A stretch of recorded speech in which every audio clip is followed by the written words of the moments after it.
La brûlerie de café, c'est là où on fabriquait du café dans les années 1945 après-guerre à fin du XXe siècle.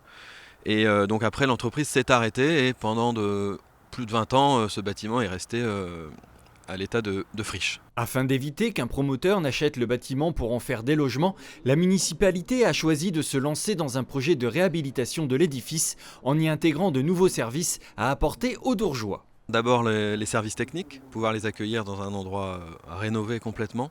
Ils sont actuellement près du stade, dans des anciens baraquements, mais donc le confort n'y est pas.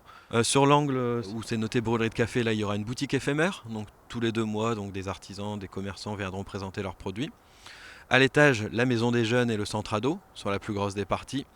Et à la place des anciens bureaux, toujours premier et deuxième étage, là ce sera des espaces tiers-lieux à destination des associations, des entreprises et des acteurs de la vie économique, sociale et solidaire. Un projet ambitieux dont la phase de travaux a été officiellement lancée en décembre dernier. L'occasion pour les partenaires présents de rappeler que le côté écologique et durable du dossier Dourgeois avait été la clé de leur soutien financier. L'État a ainsi versé 1 million d'euros au titre du fonds vert. La région financera à hauteur de 700 000 euros, tandis que l'AGLO va subventionner la réhabilitation à hauteur de 1,1 million d'euros grâce à son projet de territoire écologique. Le parvis sera entièrement végétalisé. Il y aura aussi des apports d'eau, donc des îlots de fraîcheur.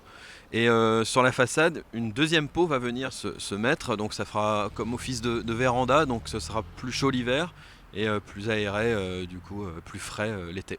Le département du Pas-de-Calais et des fonds européens compléteront le plan de financement, ce qui permettra à terme à la ville de cumuler environ 60% de subventions sur un budget total de 4,8 millions d'euros.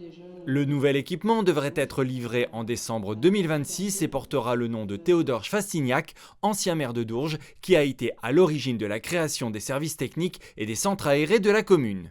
Un juste retour des choses donc.